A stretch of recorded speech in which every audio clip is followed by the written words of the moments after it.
Participate and make it something that they love.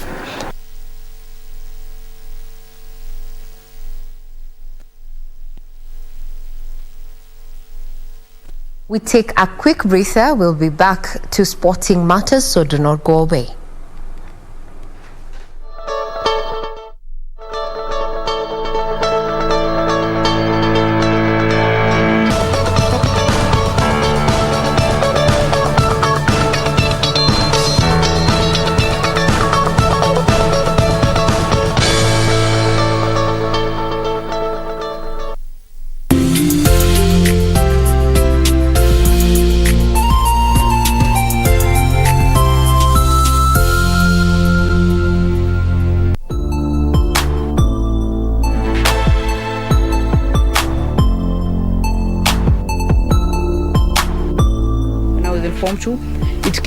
It came back. The condition came back, and now it was even worse. When I was in class 5, somebody proposed to my mother to take me to a certain herbalist. It was so hectic. It was so stressful. I can't say that. I also live with epilepsy. I take the drugs. I eat well. I avoid the stress, and then I just continue living like any other person.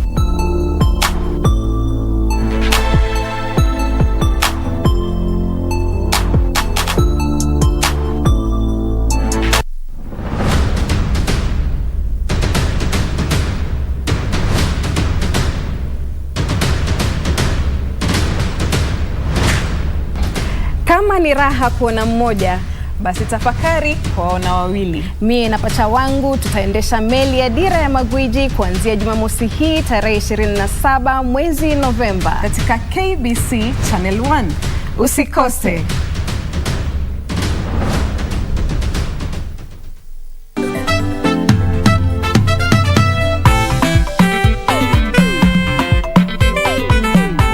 Class, I hope you've given her a warm welcome. This is Magdalene Chepkoech. She's our new student. They have mwalimu hata wamenitengenezea simu. Kinyanjui. Are you sure you know all those things?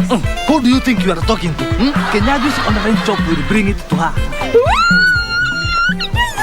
Julia, you cannot believe what just happened. What? Imagine the selfie I posted 30 minutes ago. It has now 9 likes.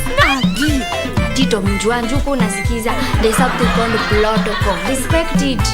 Do you pay school fees like the rest of us? Of course, yes! Then sit down like the rest of us. Classmates, every Saturday on KBC.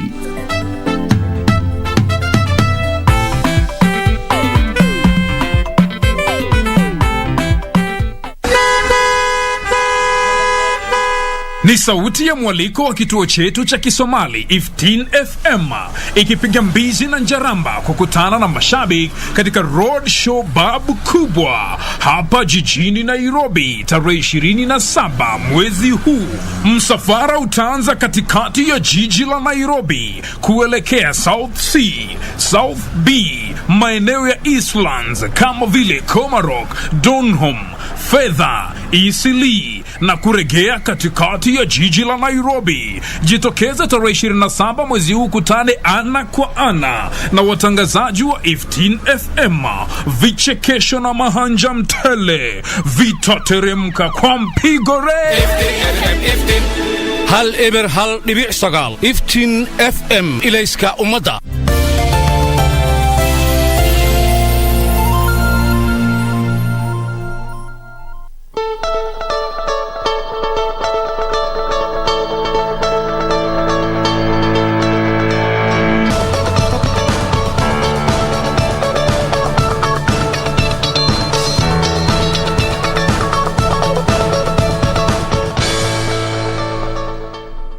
Welcome back. This is KBC Channel 1 and this is in the headlines. I'm Regina Manyara. Now, the Kenya Ports Authority were crowned the new FIBA Zone 5 club champions after thrashing Equity Hawks 71-35 in a one-sided all-Kenyan title decider played in Dar es Salaam, Tanzania. It was a finely poised contest after the opening quarter, with KPA just edging the Kenyan counterparts 19-17 before outscoring the Kenyan champions 16-10 in the second quarter to take a 35-27 lead into halftime. KPA's endurance showed in the last 2 quarters, beating Equity 12-2, 24-6 and to run off with the results as they reclaimed the title they lost in 2017. Claire Lamonu, who was KPA's top scorer in the match with 19 points, while Betty Kananu did the same for Equity with 13 points.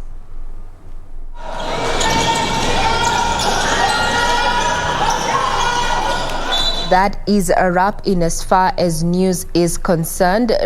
And also remember, you can get our feedback on, or you can give us your feedback on Twitter at KBC Channel 1 News, and you can get further details of stories pertaining matters business, sports, as well as politics on our website, that is www.kbc.co.ke.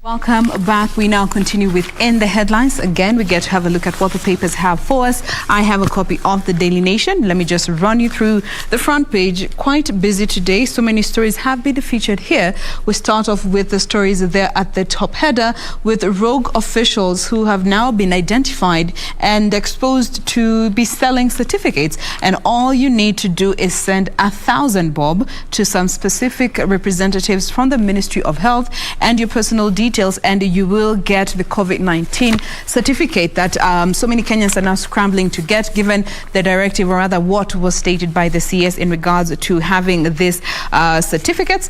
And getting to just a bit of the details on this particular story, it is something that this particular daily actually tried out in an effort to just prove if it was actually true, as per what the allegations that they had received in regards to this illegal trade that was being abated by rogue officials, which is of course set to boom once again. So they are said to have paid 3,000 and shared some personal information of 3 unvaccinated individuals, and minutes later they received a message from the Ministry of Health confirming they have received the jab. You know, the whole legit message. Congratulations, so and so, on receiving your final dose of the Johnson & Johnson vaccine, batch number so and so.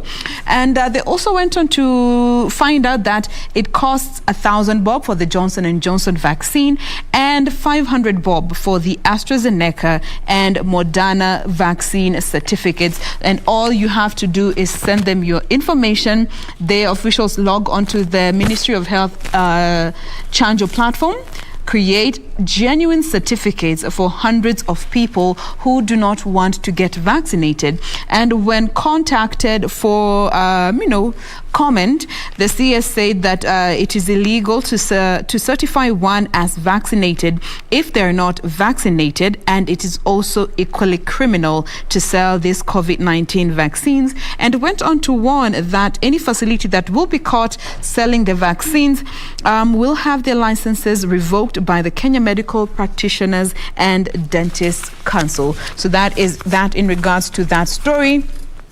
And the other stories in regards to the campaign to stop violence, and this is in line with the 16 days of activism that start today, the 25th of November, and will run up until the 10th of December. And the theme for this year, let me quickly get it for you. It is Orange the World and Violence Against Women Now. There's a story concerning safe home, a rescue home for women that is called Usikimye. They go on to give their story in regards to, the cases that they received so far when it comes to domestic violences, which has been the huge form of violence that they have been able to rescue women from.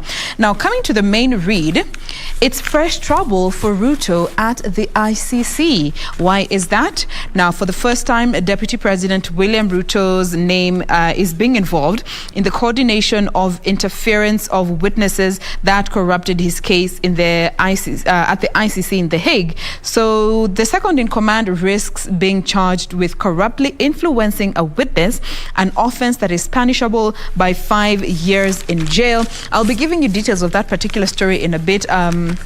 It's quite interesting, just looking at what is being alleged to have happened and the consequences that lay ahead should they be proved true. Now, of course, climate conversation topped the agenda at the Devolution Conference. That has also been covered here. Then there is a story concerning the ill-prepared IEBC limps towards the 2022 polls and failure by the commissioners to listen to staff when making decisions, as has happened in the past, a bumpy road ahead for the commission in terms of their preparedness. And finally, Kinoti jail term leaves DCI in a quandary, and this is according to legal experts who now say that Mr. Kinoti is exposed to a possible removal from the state office. We'll be giving you more details in a bit. Victor. Starting with that story about Kinoti, and now an attempt by the Attorney General to suspend a 4-month sentence imposed on DCI boss George Kinoti for disobeying court order has flopped. Attorney General, that is Kihara Kariuki, sought to have the court suspend its sentence pending hearing and determination of an application to set aside the November 18th decision by Justice Anthony Mrima. That is as far as DCI George Kinoti is concerned. All right.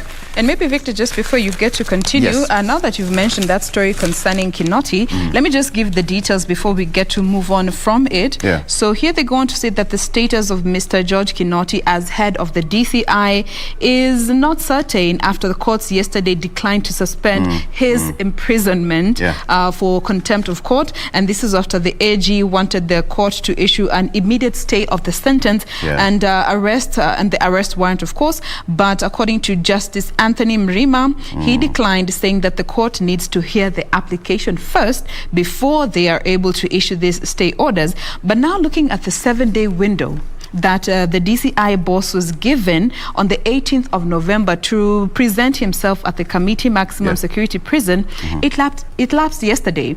And he did not, present himself. So what does that mean for him? According to lawyer Adrian Kamotho, he said that the situation is really bad for Mr. Kinoti because if he fails to surrender to the prison authorities as ordered, he would be viewed in further contempt Absolutely. And I think it's also important to get to the backstory of this case where DCI Kinoti was accused of not returning the firearms which were confiscated from businessman and now politician Jimmy Wanjigi. Okay. So on to the front page of the Star newspaper, Jitters rock One Kenya Alliance over Raila invite to Kalonzo NDC. And by the way, it's happening today at the Kasarani Gymnasium. Musalia allies question Kalonzo, Gideon committed to Oka, saying Raila is competitor in 2022 presidential race. More details shortly. And Chitembwe asked to meet Uhuru over Sonko, says petitioner. On the front page, still a petitioner has said that High Court Judge Chitembwe asked a lawyer to set up a meeting with President Uhuru Kenyatta over Sonko's impeachment case.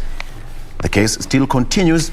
On there, we have taxman seizes 31 million shillings gold and jewelry at JKIA.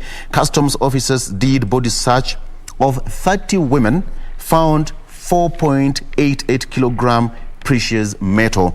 The Kenya Revenue Authority on Tuesday night confiscated 4.88 kilograms of undeclared gold and jewelry worth 31 million Kenya shillings. Now, the precious metal and jewelry and jewels were in the possession of 30 women set to depart to Mumbai, India via Doha, and they were arrested at Jomo Kenyatta International Airport. Customs officers said that the JKIA conducted body searches of the women as they were getting ready to board the plane and found the undeclared goods. All right, so that is on the Star there. Jitters rock One Kenya Alliance over Raila's invite to Kalonzo's big day. And allies of ANC leader Musalia Mudavadi have accused Kalonzo and KANU chairman Gideon Moi of sending mixed signals on their commitment to One Kenya alliance. Raila has accepted the invitation, sending a powerful political message of a possible political deal with Kalonzo ahead of the 2022 presidential election. And let me quote what Edwin Sifuna said, who is the ODM SecGen. I can confirm the ODM leader has been invited to the Wiper NDC, which should be taking place today, and he will definitely attend. That is according to Sifuna. So NARC Kenya leader Martha Karua and the National Assembly Speaker Justin Muturi might also attend after they expressed willingness to team up with OCA. And now at least 6,000 delegates are expected to fill the Kasarani auditorium. It's not something quite new for all these political parties and political party leaders to attend their rival parties' NDCs. We saw KANU chairman invited almost all of them, which happened at the Bomas of Kenya. And it's always on a basis of friendliness in terms of politics and goodwill to attend such NDCs, and by the NDCs. So it has nothing to do with one person is trying to get an alliance with another party. It's always because all these people have worked together. Look at them: Honorable Kalonzo, Gideon Moi, Musalia Mudavadi, Honorable, etc., etc. They have worked together. So it's always on goodwill to attend NDCs. I will give you more details as we continue with in the headlines. Steph. Okay, so with me here is the People's Daily, Kenya's #1 free newspaper. Making the front page, we have the splash reading, Ruto takes on CJ over poll seatings. So we see that Justice Koome is a member of a technical working committee on election preparedness that brings together various government agencies. And in a twin prolonged attack through the public rallies and protest letter, Ruto and his allies want Koome to relinquish her membership in the committee on grounds that it comprises her position as CJ, well as a president of the Supreme Court. The other story making the headline is all secondary schools to host the junior wing. And this story over here, let's take a look at it. We're told that secondary schools registered under the Ministry of Education must host the junior secondary school. This was a directive by the government yesterday. And the implementation of curriculum reforms, Principal Secretary Professor Fatuma Chege said that this is part of the government's strategy to ensure resource optimization in implementation of the competency-based curriculum.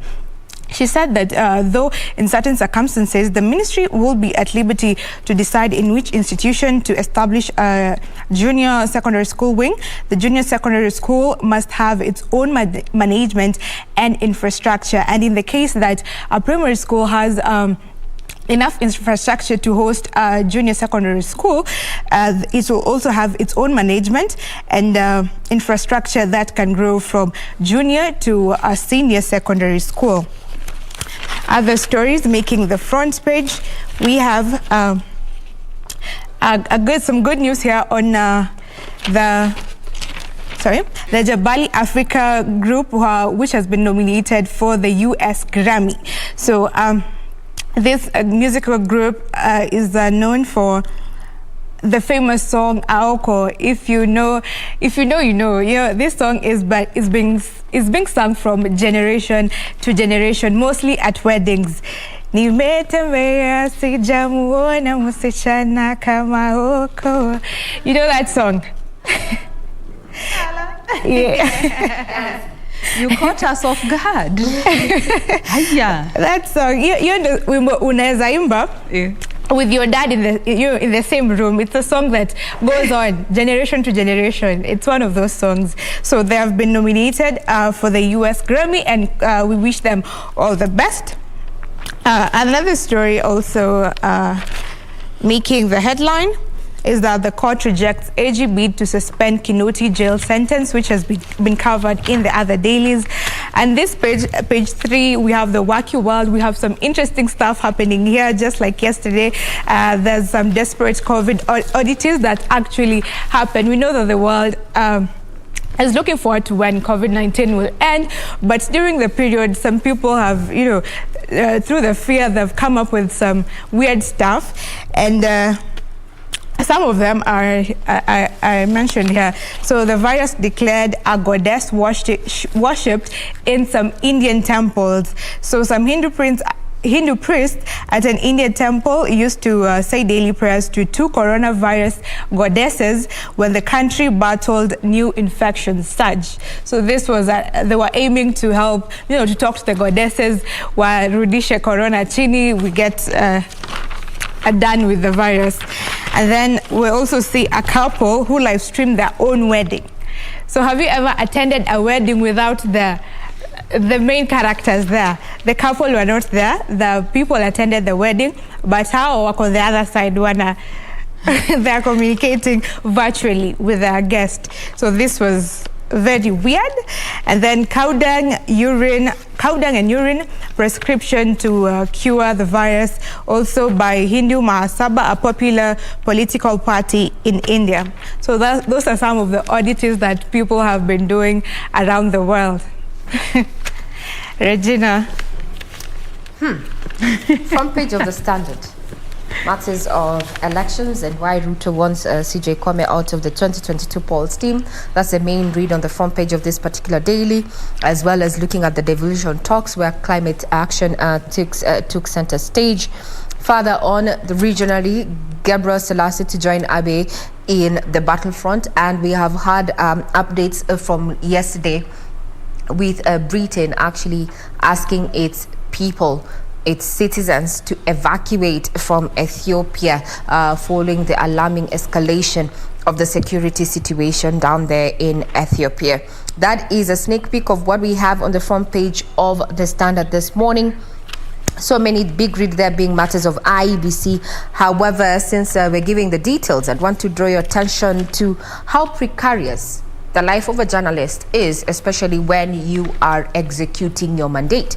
This is a piece that has been written on page 10 of this particular daily, and this is a story about how a journalist was attacked covering a city land dispute that turned violent. We're talking about Samsung Wire, who was on Tuesday evening attacked and his camera destroyed by hired goons in Parklands, Nairobi. According to this particular piece, his camera was snatched and smashed, and with the machete wielding goods, threatening further physical harm if he did not exit the scene. Backstory of this particular altercation is that this particular altercation actually happened like a few meters from the Parklands police station. No officers came to the scene of the crime, so to speak. It is a crime, but according the issue here is this particular this is a land dispute. So according to the lawyers, a group of people have falsified ownership of the documents without the knowledge of the registered owner of the lands. The letter was copied to the Lands Cabinet Secretary, Farida Karunei. However, these people have already acquired a new title deed. The group has deployed goons to take over the property and violently kicked out the tenants and began vandalizing the residents. Now, the land in question is a prime property near the MP Shah Hospital. Yeah, so if you apply that route, you might have seen what is happening there. So investigations, according to the National Police spokesperson, Bruno Shionso, the matter is under investigation. So the complainants have asked the IG to investigate a lawyer alleged to have conducted the fake subdivision of the property. The land questions continues to mar our great history, and this is it's just one of the many cases that people have been dealing with. You buy property, but there's someone who is ready to fleece you of your investment. And unfortunately, even with the digitization, until we get to weed out these rogue lawyers as well as private developers and people who are working with these particular organizations, then the land issue, acquiring land, will remain to be a thorny issue. So pole sana comrade there, Samson Wire, quick recovery.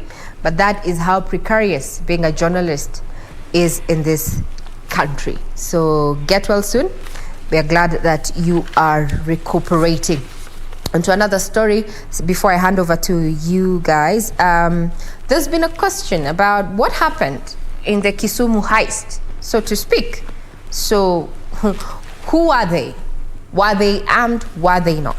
So in a development and a twist is that the police have recanted their earlier admission that the robbers had firearms. We had initially been told that they had firearms and there was an exchange of fire and such during the scene. So yesterday, Nyanza Regional Commissioner Magu Mutindika said the thugs were very clever. They used tear gas canisters to distract the law enforcers and escaped during the melee. They did not have guns. I take you back to even what we covered here for you as KBC Channel 1. We had our own reporter down there, Simon Chola, and was there when this particular incident was going down. And what we heard then is that there was an exchange of fire, that the people, that the police were reluctant to open fire and chose to throw tear gas canisters into the banking hall because they were worried that they would actually injure innocent clients who were transacting their business within the banking hall. Now, it remains unclear how the four robbers in the attempted heist, and we say attempted heist because it has also emerged that no money was lost in the incident, and this is according to the bank as well as the police. We'll be keeping tabs on that. Victor. Absolutely. Let's get to the case against Chitembwe. That is Honorable Chitembwe. The petitioner has claimed that embattled High Court Judge Said Chitembwe asked a lawyer to set up a meeting with President Uhuru Kenyatta over Mike Sonko's impeachment case. The petitioner said that the judge was to get the president's own opinion about Sonko impeachment case. But then now, Wambua argues that he has filed the petition as a citizen who is gravely concerned about the independence, impartiality, competence, and integrity of judicial officers and the quality of the decisions that they make. The saga still continues there. Protect independence of the judiciary. Ruto allies now tell CJ Koome they say that she should champion fairness in government institutions. They were speaking in Uasin Gishu counties when they campaigned and when they accompanied Deputy President William Ruto on Wednesday. The leader said that the judiciary must be a neutral arbitrator of election disputes. So that is as far as that is concerned. Now, Senate suffers legal blow in row with National Assembly. Appeal Court upholds 21 out of 23 laws challenged by the Senate as unconstitutional.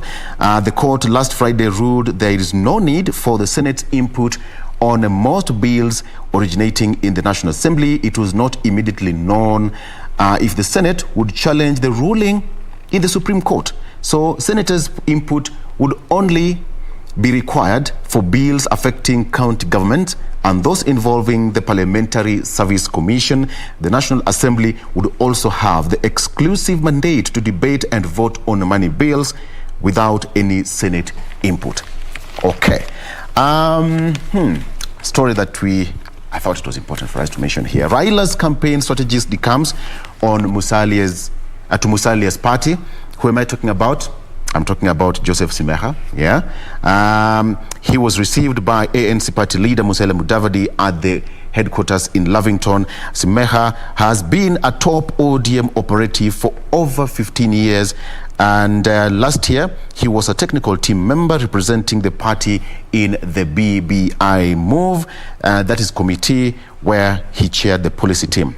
So the governance and policy expert was a key campaign strategist for ODM leader Raila Odinga. Yeah. So yesterday, President made a live video call to the county chiefs all the way from South Africa, where he's attending a visit, and he made climate change priority. As part of his speech, Kenya ranked 31st most vulnerable despite contributing less than 1% to greenhouse gas emissions. So President has urged Kenyans to make climate change a priority, saying that the threat has come close home. So the head of state called for urgent mitigation measures to contain the fast spreading effects with the potential to affect the country's social economic development. So he was addressing the ongoing 7th Devolution Conference via video link from South Africa on Wednesday. Jen. Now, let me just add on to that story that Regina, you had touched on in regards to the botched bank raid that has continued to raise more questions. And according to this particular daily, things are still not adding up. And more so, it is said that police are grappling with the strange sequence of events during the reported, quote-unquote, 3-hour gunfight with the suspected robbers. So detectives are under pressure to unravel how the gunmen acquired tear gas canisters. Because as per what this paper has said, the robbers threw out the tear gas canister, which caused a lot of disorientation. And as per what they was captured on the CCTV, one of the gunmen was seen switching t-shirts and later just getting into the crowd, and that's how he was able to escape. DCI is yet to say anything in regards to this. 24 hours have already lapsed with no report from their usually very active social media platforms. But according to the Nyanza Regional Commissioner, he says that they have interrogated 20 people, but they are yet to gain any leads, and they don't know the person who had the tear gas canister. Okay? But they suspect it could be an ex-officer. But how did he get the tear gas canister? And perhaps it was just one. There were several of them. That's what they're saying. We don't know who had the tear gas canister, but we suspect it must have been an ex-officer. And this is what they have been doing to cause confusion when they are cornered. So far, there are no arrests, no money was stolen, and all the bank staff are safe. Some questions are still abound. Who was the person caught on camera allegedly switching clothes before escaping? It captured a man changing his t-shirt before swiftly moving down to escape with the other customers in the ensuing confusion. So as you can see, different dailies have different accounts of what happened during that particular botched money heist. Yeah. And of course, watch La Casa de Papel a bit too much. They watch too much movies. A quick one, Steph, that 18 people have been released in Kisumu Equity Bank robbery. So police have released 18 people, and 14 of those set free were bank staff. 4 others were customers, including a university lecturer. So they have been set free, and so far nobody has been arrested in the banking hall. CCTV footage, one of the suspects is seen talking to a cashier. So they're still trying to unravel. Let's take a quick break. But when we come back, I have something to add on to that particularly would have been bank heist. We take a quick break, we'll be right back.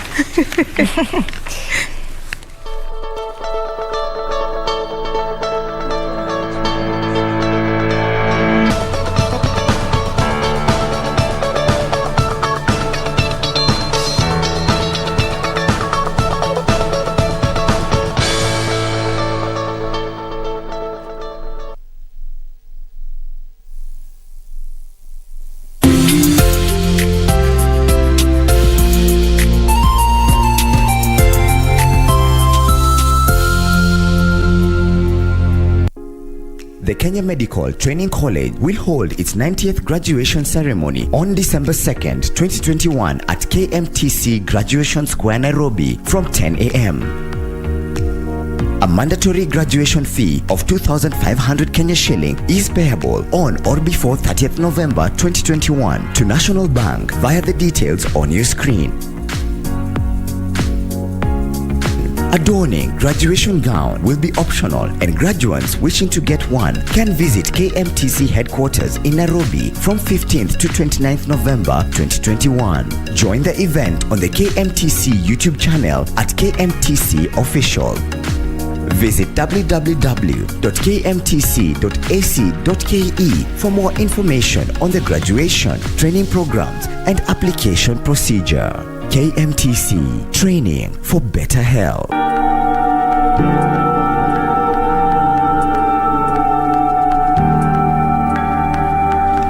Come out clean before I do.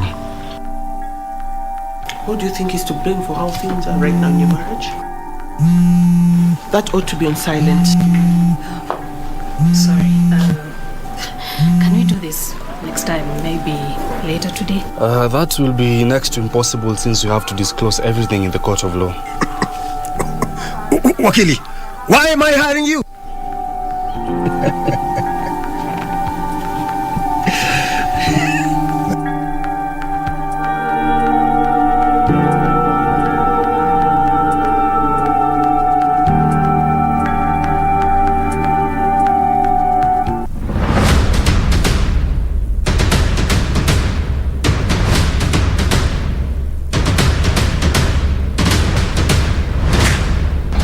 Kama ni raha kuona mmoja, basi tafakari kuwaona wawili. Mie na pacha wangu tutaendesha meli ya Dira ya Magwiji kuanzia Jumamosi hii tarehe 27 mwezi Novemba katika KBC Channel 1.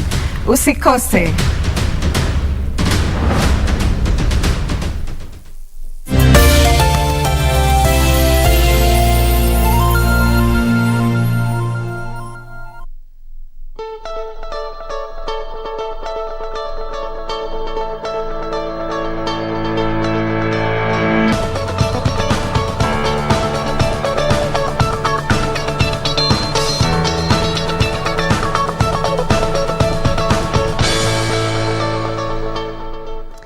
Good morning. This is Good Morning Kenya. Before we took that quick breather, we were just giving our opinions over, and raising questions over the foiled Kisumu bank theft. Now, with emerging details that, unlike what we had during the scene, this took place on Tuesday, where the security apparatus on ground there, Angwa Street there in Kisumu city, said that the 4 robbers, thugs, if you like, who were attempting a bank robbery at Equity Bank there were armed, and that's why they did not open fire. However, we had gunshots because KBC Channel 1 was on ground during that particular foiled Kisumu bank theft, rescue mission, so to speak. So now developments are coming that yesterday the Nyanza Regional Commissioner Magu Mutindika said the thugs were clever, and this is quoting what he said. The thugs were very clever. They used tear gas canisters to distract the law enforcers and escaped during the melee. They did not have guns. So the question is, the clothes that were found within the banking hall, who changed into what and at what point? So these gunshots that we had that rent the air during this particular mission, who was shooting at who? To what end? This takes me back in history when we talk about matters of security, and I want to relate to this situation with the Westgate Mall situation. It was covered live. We came to know later that this would have been a breach of security because you get to tell the terrorists exactly what the security operations are all about. But now in hindsight, I remember one of the media houses got hold of someone who had just been rescued from the mall there, and they gave their account of how things were happening. They arrived, the gunshots, the whatnot, how these people looked like. Then he actually said, this was a vox pop, during that Westgate heist, they came out on national television. They said, but they might be walking out with us. And truth and fact of the matter is that no one has ever been arrested. The perpetrators of this crime continue going free. So today we have a local one, and we thank God that no one died in this situation. But the perpetrators. Now we even don't know. We don't know who did it. We don't know who was shooting at who. We even don't know where, there's a lot of gray areas in this conversation. Just the question is then, just remember that security begins with you. What can I say? Absolutely. But also I think they need to do something. Even where IPOA is concerned, and also the security apparatus, Jane, I think they need to do something, because it's not the first time that we have heard, allegedly, that the thugs, the thieves, the muggers and such have been using ammunition given by rogue cops, supplied by rogue cops, uniforms supplied by rogue cops. Yet, that is a law enforcement body that should be bringing these people to book. Let's go back to the film, Nairobi Half-Life. Speaking of IPOA, there was actually, I think 2 weeks ago, there was a piece here on the Daily Nation that was highlighting since, I think it is June of 2012, there have been almost, I think it's nearing 100 or so, not 100,000, over a number of thousands. Let me not guess a figure, but it was in the thousands. The number of cases that have been reported to the IPOA that involve the police officers, and only 12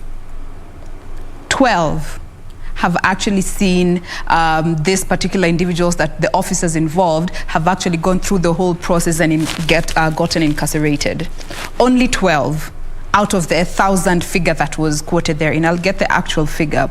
And it goes on to show you the loopholes that are there when it comes to cases that involve our officers, and the fact that this is now even something that the officers themselves are having a hard time to sort of contain.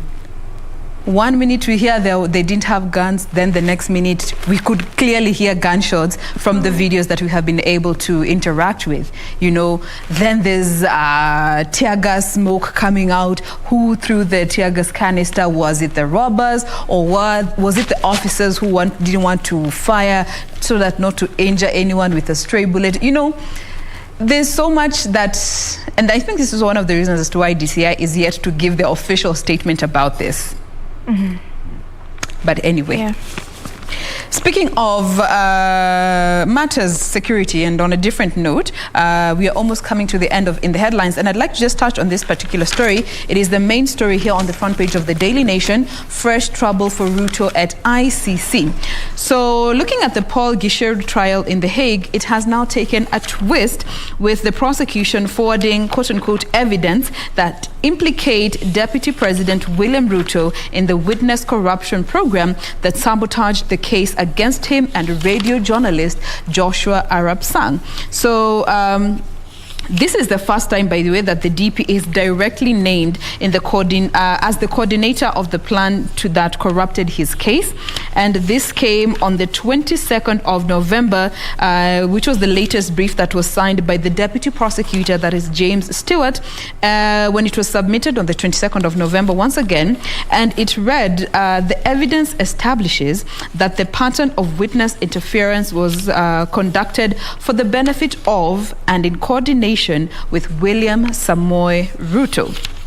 Now, previously, the DP's name was redacted, and unlike the other co-perpetrators, the prosecutor has never indicted the deputy president. So what does this mean for him, and especially now when we are smack in the middle of preparing for the next year's general elections, and as he has made it clear, he is one of the contenders of the top job. So, bringing this back to Kenya, the naming of Ruto will put him in a very awkward position, and especially looking at his campaigns to become Kenya's next president. It goes on to indicate that this information will open up a battle between him and the International Criminal Court. If it goes on to prove its case, the DP risks being charged with corruptly influencing a witness, and under Article 71C, this could earn him 5 years for every count and payment of reparations of the victims of the 2007-2008 post-election violence. 5 years for every count that will be proved. Yo. Crazy. Yo. Some stuff there. 5 years for every count. That is That's a lot. That they can prove. Yeah. While we are at it, we are going to be keeping tabs on the campaign trail, so to speak, according to the Deputy President's diary, which is going to be taking place today. Actually, we have he's going to be in Nakuru. At 3 p.m. he's going to be in Molo. We have Keringet, Kurusei North. So, well, the journey continues, and as we say, a day in politics is quite a long time. As we come to the close of the headlines, just to remind soccer lovers, or can I say Manchester United fans and lovers? Yes, our game with Villarreal. Cristiano Ronaldo, they have saved us, but we can do better now that Carrick is coming to take temporary charge. But now coming back home is that the Kenya Premier League will be back on track December 4th. This is after the caretaker committee as well as the clubs had a meeting yesterday, and some of the issues that were discussed was the league resumption, continuous and frequent meetings with the clubs, fixtures, club compliance, and club development and growth for youth teams. We'll be keeping tabs on that as KBC Channel 1 News Desk. For now, we take a quick breather. We'll be right back.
wine, niko hoi, hoi hoi. Soga zako macho I go die die. When you mine, najidai. Ukiniacha baby mimi nitadai. Unapenda brown skin. Aka, utamu kama keki. Yeah, unapenda brown skin. Aha, utamu kama keki. Keki. Depende, kupende, depende, kupende, depende, kupende, oh yeah, yeah. Depende, kupende, depende, kupende, depende, kupende, oh yeah, yeah. Unileweshe penzi lako, unipakate kama bata, kama kiuno usiofu, na zinzi wangu ntadondosha. Follow me baby, I go give you what you time honey. Tantararan baby, asali nitakupa kambelovi. I'm in love baby, unanikosha kam baby. Tabita baby, unaniweza ha baby. Depende, kupende, depende, kupende, depende, kupende, oh yeah, yeah. Depende, kupende, depende, kupende, depende, kupende, oh yeah, yeah.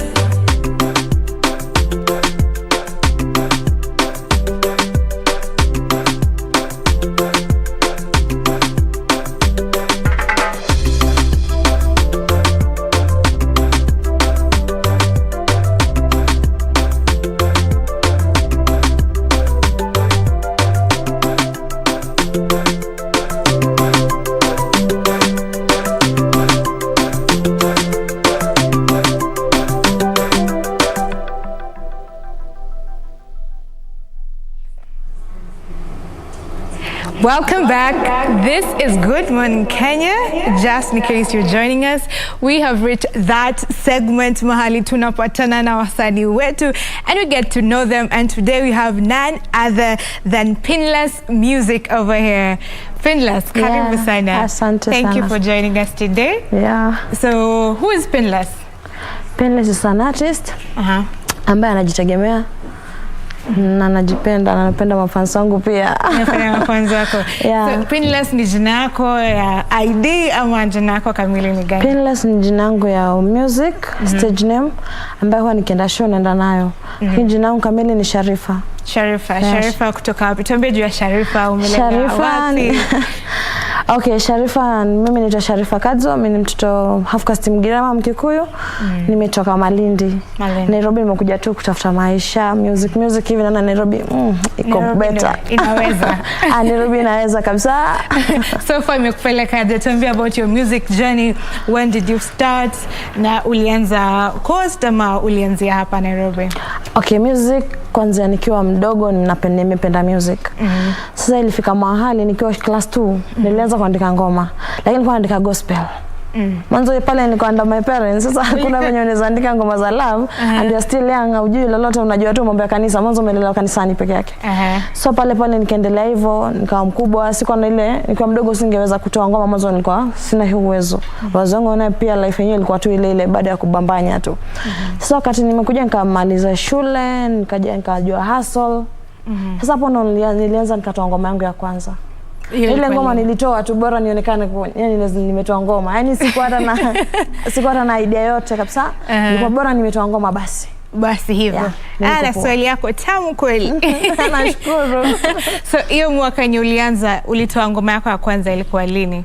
Ilikuwa 2019 December ndo niliupload my first song inaitwa Mahaba. Hapo sasa nikaanza kujua kumbe ngoma bado inafaa uinvest.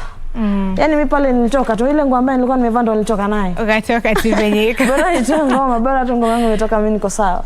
So kwa hiyo muda after the period mpaka sasa hii umeona progress kwa ngoma zako sasa? Yeah, because ngoma ya kwanza vile ambavyo nilitoa na ya sahihi kuna utofauti mkubwa sana. Yeah, kwanza nilitoa tu bora nimetoa, lakini kwa sahihi najua lazima ni invest. Lazima ngoma yenyewe niipange. Nitoe wenyewe na vibe. Okay. Niwe najua hii ngoma nafaa kuvaa hivi. Nafaa kuwa na makeup artist. Ile siku hata makeup sikuvaa. Nilikuwa niko tu bora niche ngoma. Bora ngoma itoke. Bora ngoma itoka, mimi niko sawa. So far how many songs have you released? Sasa niko na ngoma kama 5.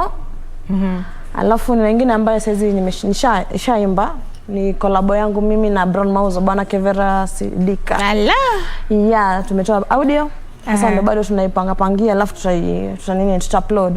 So bado haijareleasiwa to the public. Yes, upload kwa YouTube bado, but next week tutakuwa nayo. Next week mtakuwa nayo. Tutapata a snippet of it baadaye. Yeah, mahaba ya kipoa ni tayari. Okay, hiyo tutakutafuta kabla show ishe, lazima utupatie just tuone tuitamani yani tupate. Sasa tuambie story songwriting process yako kabla utoe ngoma. Ni nini unafanya, unakuwa inspired na nini? Okay, huwa mwanzo nakaa chini nafikiria, najua ngoma yangu inafaa, najua mwanzo nijue nataka kutoa ngoma inahusu nini. Kama ni heartbreaks, kama ni love, kama ni maisha, kama ni mafunzo. Ona, sasa nikishajua nataka kutoa ngoma inafanana vipi, ndio sasa nakaa chini naanza kuitunga ile ngoma. Kiswahili nacho natunga Kiswahili cha kwetu. Tunaona. So ngoma gani umeshaitoa yenye iko karibu na moyo wako kabisa? Ngoma ambayo nishaitoa karibu na moyo wangu. Okay, ngoma yangu ya One Love. Ngoma yangu ya One Love niliimba kujibamba. Hata ndo maana nikasema Painless niko fine. Yani nilijimbia mimi tu na mafans wangu. Yani One Love, tupendane sote. Mimi kuanzia mimi hapa kisha nyinyi wote tupendane. Ilikuwa tu mambo ya mapenzi, you are feeling, you are yani I was just feeling happy. Yani iko sawa tu, najibamba mwenyewe. Yeah.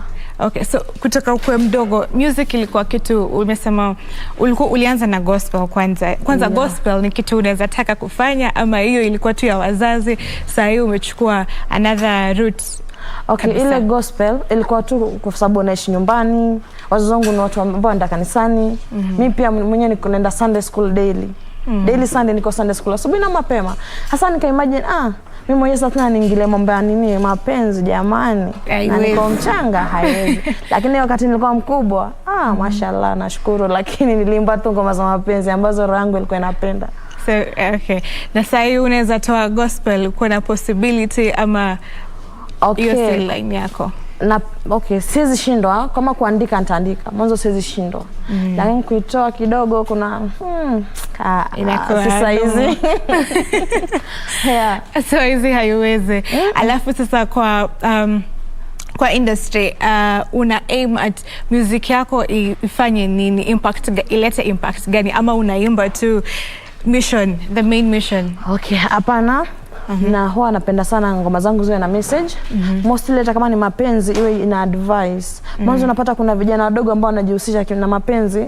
Kidogo unasikia sijui mwanamke, sijui mwanaume alijiua, sijui mwanamke naye alijinyonga, alikunywa dawa. Mwanzo ni juu ya mapenzi. Sometimes wanapenda sana kuimba ile ina encourage. Usijali huyu mtu ametoka, ubavu wako utapata. Haya pale kama hana kazi yako mwache wewe, nenda zako, Mungu yuko. Atakupa mtu mwingine, lakini usikufe moyo ukasema ukakata tamaa ukasema mimi maisha yameisha mimi, fadhali nife mimi, huyu mwanaume amenitenda, huyu mwanamke maisha bado ndugu yangu, jivumilia.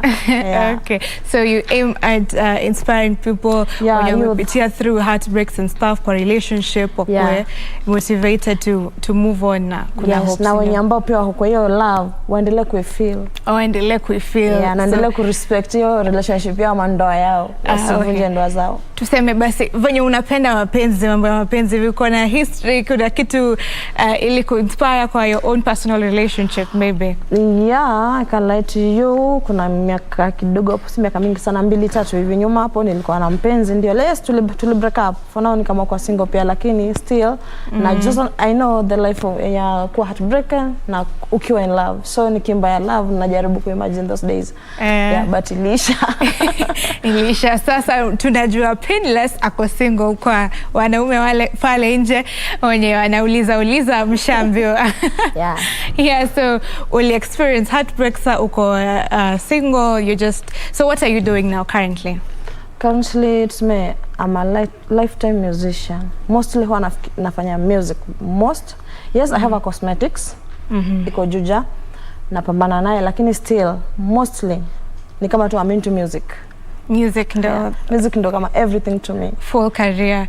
So unasemaje kwa watu wanaonanga music kama part time, si kitu yani mtu anafaa kupursue as a career, kwa wazazi wale wanaona yani the young people who want to be future musicians but wanaambia hapana, hii utafanya kama kama side job, so how do you Kenya ambacho naweza ambia wale wasanii ambao yani mtu ambaye anajua kuna talent, kama uko na talent ifanyishe kazi, usikufe moyo. Mwanzo uweze kujua kesho, jua ile talent yako, uimbaji ni kitu kubwa sana kwa maisha. Na kama pia ni mzazi unaona kama mtoto wako maybe ni mchezaji mpira ama ni msanii ama ako na talent, mwachie tu, usimbanie bwania. Mwanzo hata mimi nilibaniwa nikiwa shuleni naambiwa usoma Sharifa, soma, achana na mambo ya nyimbo hapa hivi, nyimbo za kuwestia time. Nikaona mimi mwenyewe nikawa nawasikiza, lakini kwa wale kwa wazazi pia naambia tafadhali wacheni watoto wenyewe kama wana talent, wapeni hiyo time, wa support tu. Na wasanii wadogo msikufe moyo, endeleeni ku keep it up, tia bidii, omba Mungu kwa sana, Mungu atakusaidia na uendelee kuonesha hiyo talent yako. Usije ukaibania na usije ukaificha. Usikuja kuificha. So itoe tu. Imba hata kama ukimba mbaya wewe imba, utapata mtu ambaye atakurekebisha pale mbele. Okay. So tukiendelea tukikaribia kumaliza, tunaona time imesonga kweli.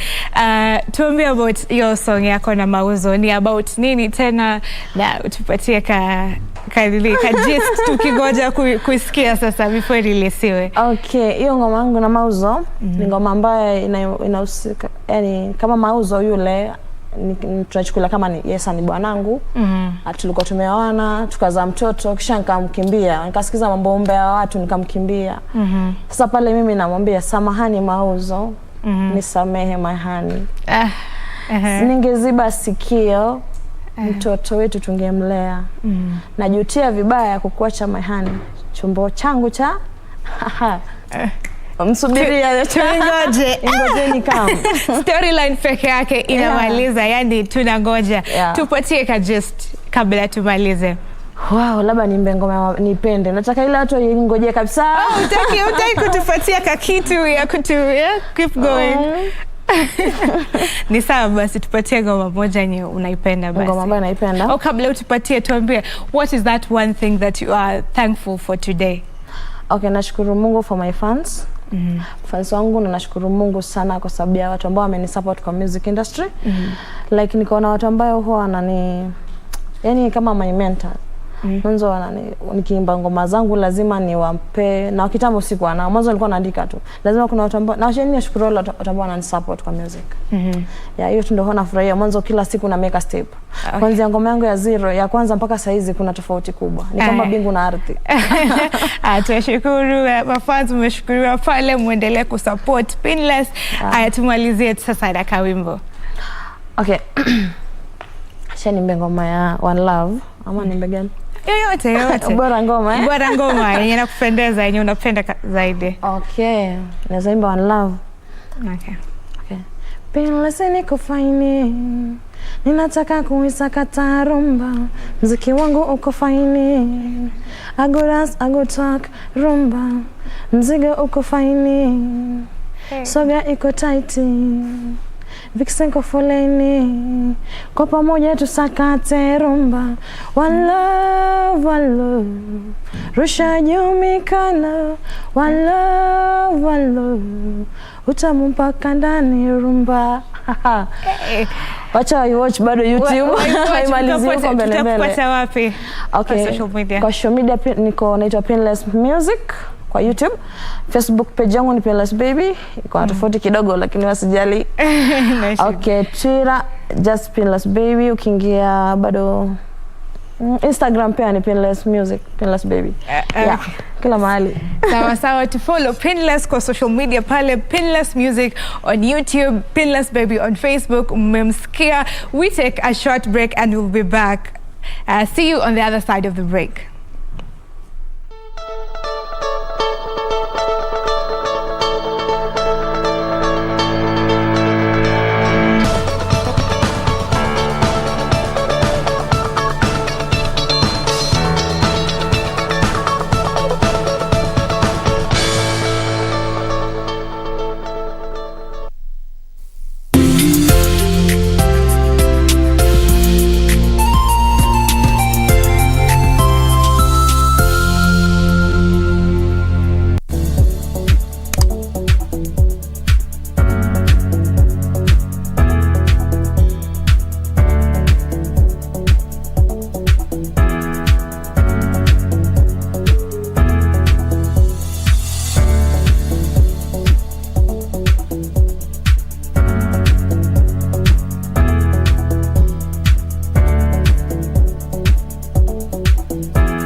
take a different path.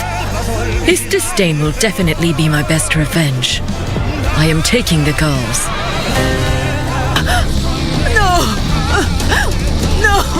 I will take care of the money since I know how you spend it away. You gamble, Mother. You do that. And don't even try to deny it. Don't deny it, Mother. I saw you, and with my very own eyes. And is Ida feeling better now, Jacinta? Yes, Candela. What?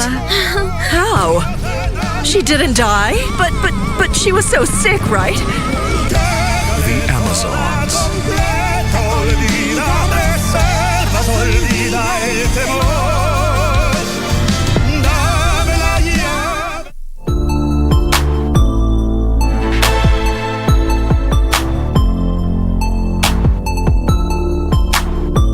When I was in Form 2, it came back. The condition came back.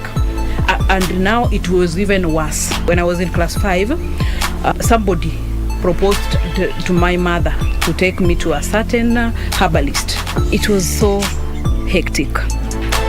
It was so stressful. I can't say that. I also live with epilepsy. I take the drugs, I eat well, I avoid the stress, and then I just continue living like any other person.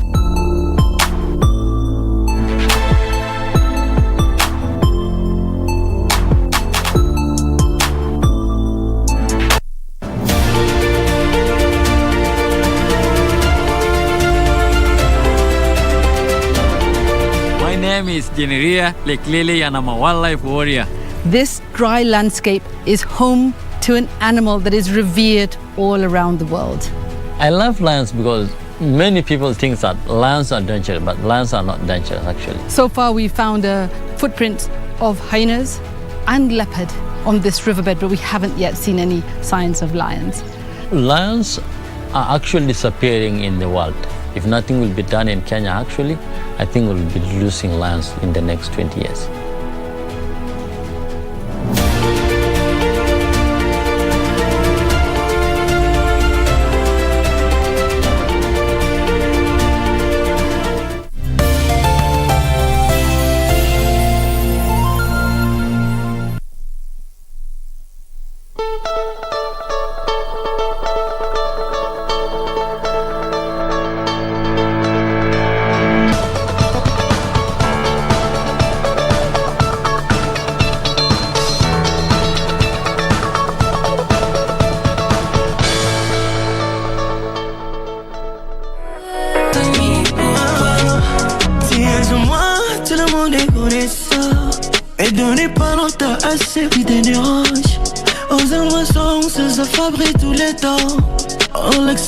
Nous détruit nos Fatima. Ni vipata vyo kwako kwengine sijaona. Na ukini umiza majela sitopona. Ona musongo bongo wangu wika Madonna. Oh baby waona, oh baby waona. Na usikiliza, wanitatiza. Oh ukini chambali metaniliza. Na situliza, na sisitiza. Mimi na wewe du jambaliza.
He cares for you.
Jesus Loves You. There we go. That is Jesus Love You by Shana Manjeru. And speaking of Shana, she's with us in studio. Hi, Shana. Hello. How are you? Good. How does it feel to see yourself there a year or so back? It feels nice to see my accomplishments. Yes. Yeah. At such a tender age. Yes. Good stuff. Welcome to Good Morning Kenya. Thank you. How can our viewers find you on the social media platforms? You guys can find me on Facebook, Instagram, YouTube, Twitter, and TikTok at Shana Manjeru. All right. So be nice. Remember, if you have any questions or you just want to seek clarification, you can always reach out to her directly as long as you're nice. Remember, positive vibes here. Okay. Welcome once again to the program. We're glad you are with us. And for many people who know you, they know you as one of our own here at KBC. You know, from a very young age, you have been part of one of the amazing kids program here on Good Morning Kenya. But before we get, not at Good Morning Kenya, here at KBC, I am a brand ambassador, producer, wherever you are. All right, we'll be getting to your show in a bit, but let's go back before that. What was the dream for you when you were younger, a little bit younger, of course? What was the dream for you? I've always wanted, I've always had a passion for singing.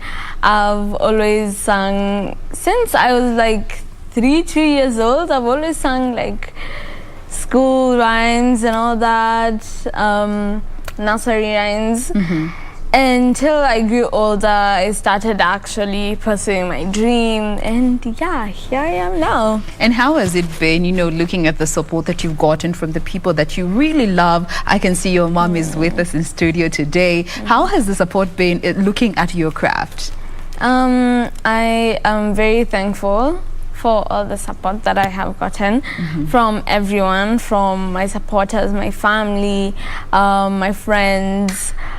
It's been a nice journey because I've had people there with me to help me with that. And guide you along. Exactly. Good stuff. So now let's come to Big Minds. How did that come to be? I got Big Minds. I actually came for an audition. I auditioned and I was chosen, and I began to do my scripts and all that, and here I am now. And how has it been just, being the host of a program that, touches on so many other kids that see you and relate to you and love what you do?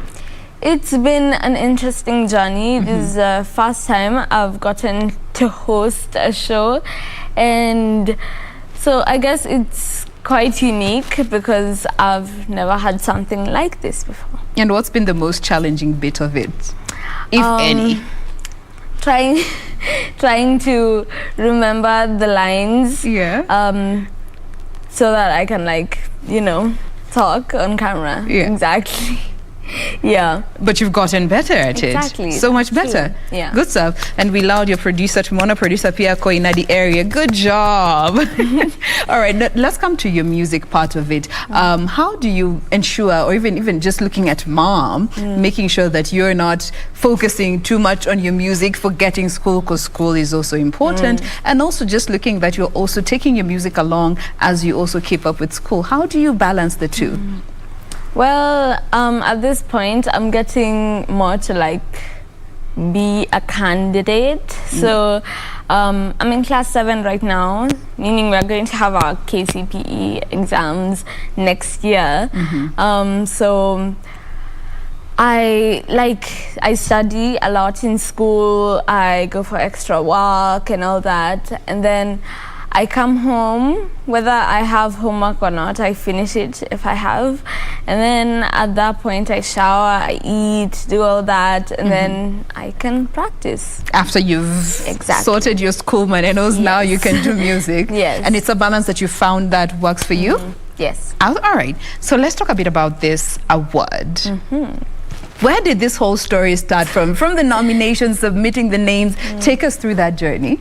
Well, we have been applying to get into AFRIMA, and now we were finally chosen, and one day, my dad and mom came into the house, like they had gone, so now they came back, and I was in the kitchen.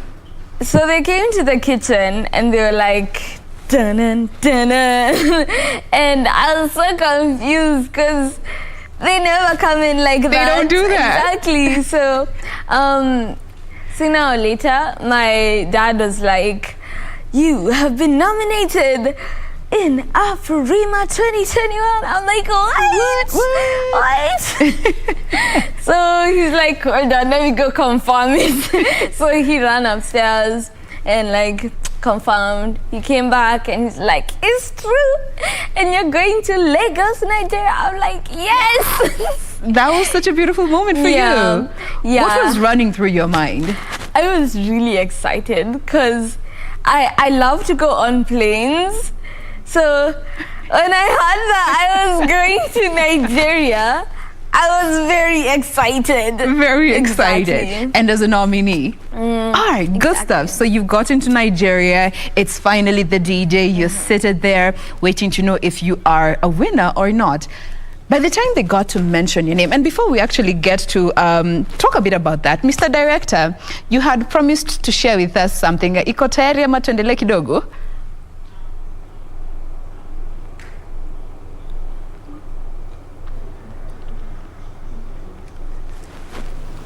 What's going on here? And the winner is Shana! Sexy lady Georgia. Shana from Kenya. East Africa.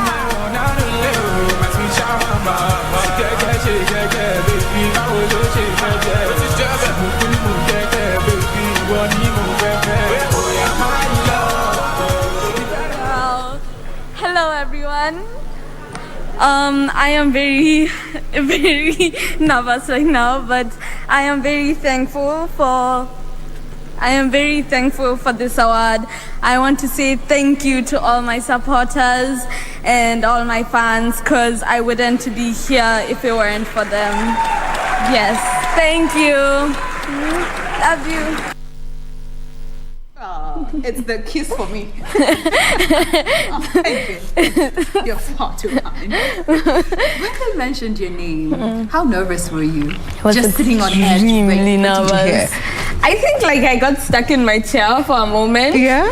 Like actually, I was so nervous. I'm like, did I hear right? And then my dad is like, we go. Let's go. Let's go. So I'm like, oh.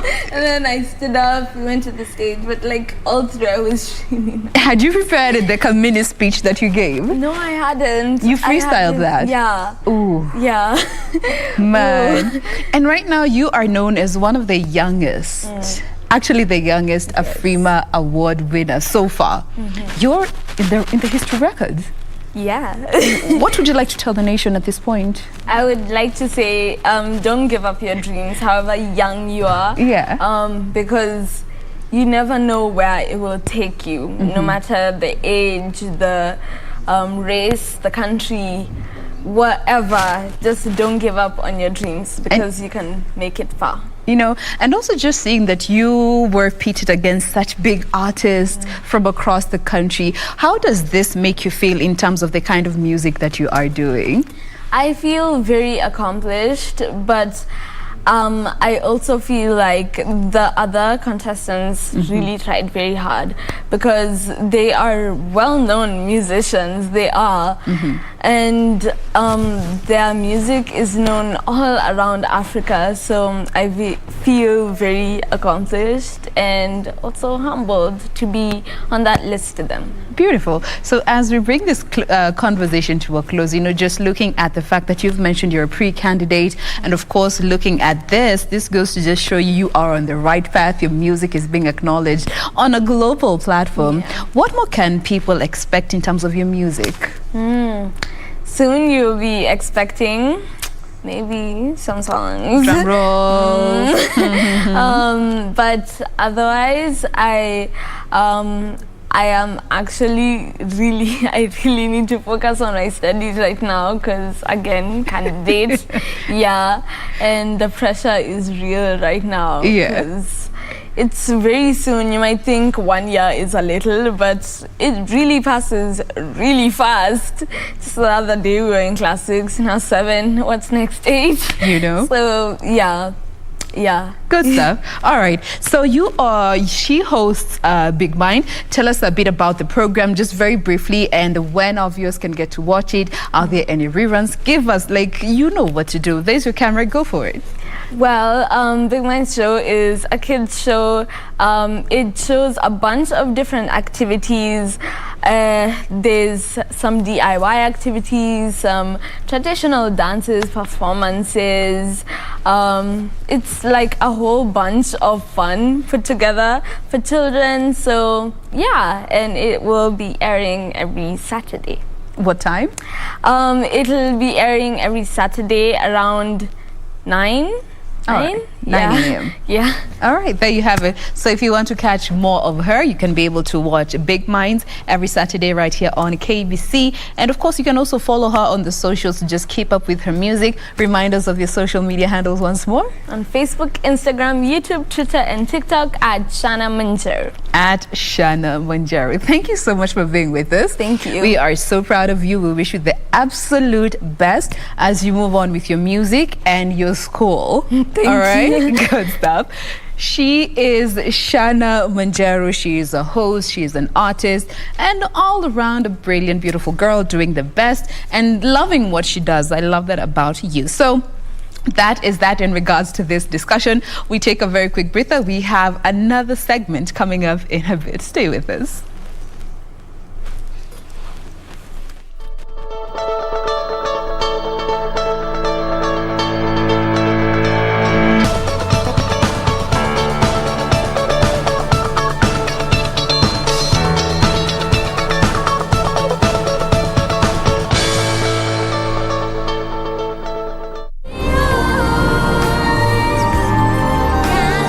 Listen to the cries of the wounded.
Ketona kachaka.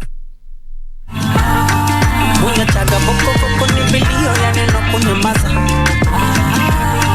Yeah, you turn good man to be bad man for your lover. Yeah, you wanna eat, I go give you cold kumba and my cassava. Kapato soft, unakipili, basi ni chune, yote michili. Kula baga, nilete mbili. Acha simata na shawa unekiri. Baby, you don't know that you're the one who lives in my soul. I want you to know I will never let you go. Oh yeah, pass the jollof on the jet. That party jollof on the jet. I can't get enough, jollof on the jet. Jollof on the jet. Make you pass the jollof on the jet. That party jollof on the jet. Me, I can't get enough, jollof on the jet. Jollof on the jet, jollof on the jet. Girl, you dey ginger me, show my why. You dey confuse me, no get my love. You dey ginger me, anytime, any day. You dey confuse me, girl, you dey ginger me, show my why. You dey confuse me, no get my love. You dey ginger me, anytime, any day. You dey confuse me.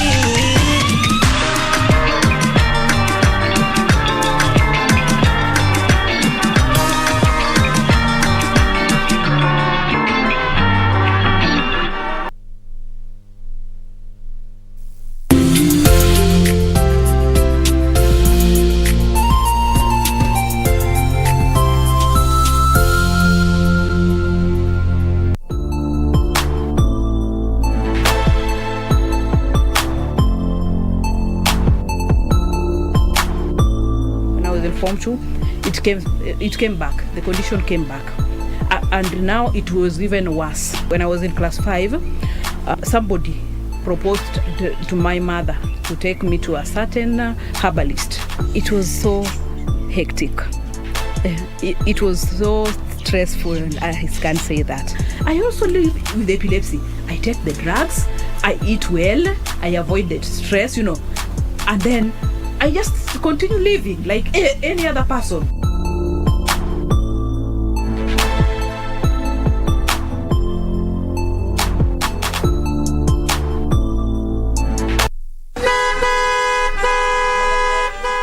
Ni sauti ya mwaliko wa kituo chetu cha Kisomali Iftin FM ikipiga mbizi na njaramba kukutana na mashabiki katika road show babu kubwa hapa jijini Nairobi tarehe 27 mwezi huu. Msafara utaanza katikati ya jiji la Nairobi kuelekea South C, South B, maeneo ya Eastlands kama vile Komarok, Donholm, Fedha, Eastleigh na kuregea katikati ya jiji la Nairobi. Jitokeza tarehe 27 mwezi huu, kutane ana kwa ana na watangazaji wa Iftin FM. Vichekesho na mahanja mtele vitateremka kwa mpigo re. Iftin hal eber hal dibi' sagal. Iftin FM ilayska umada.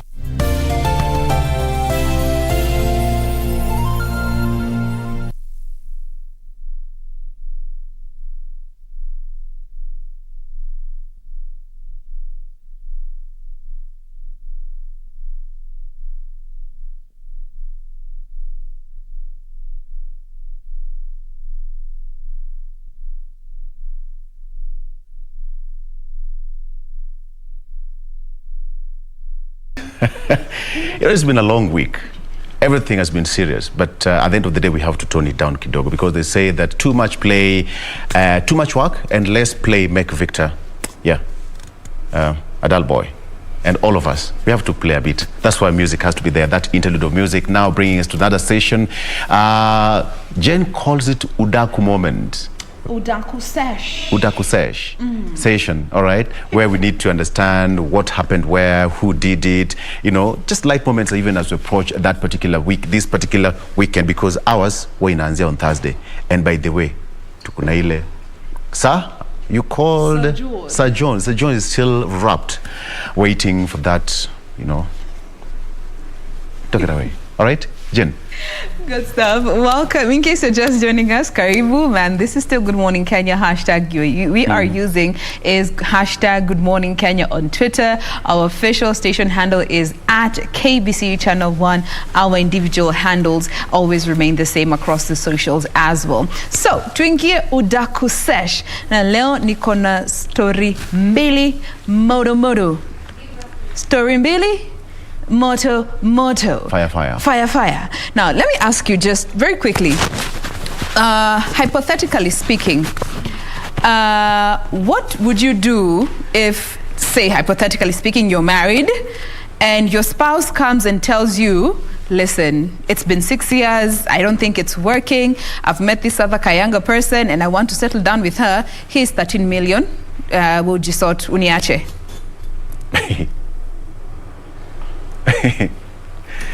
Yesterday you said you and Regina talked to 5 million.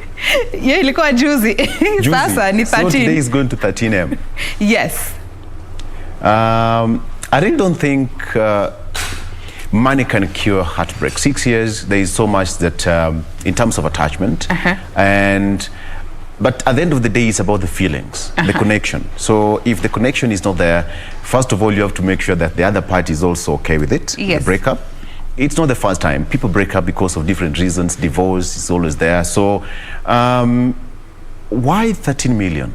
First of all, why 13 million? Maybe ni mfuko yake kwa huo wakati. Steph, hypothetically speaking, 13 mic tuachane. Nimepata ka painting. I would go for it. Nayo. Gladly. Because amenipatia compensation for the trouble. Because otherwise, kuna mwenye ataenda outside the marriage and you get nothing from it. So it's a compensation for the heartbreak and the trouble. So gladly. 13 million in my bank. Kwenye Range Rover. Yeah. Kuliko kuteseka kwa boda. Definitely. Ray, quick fast. 13 mic tuachane.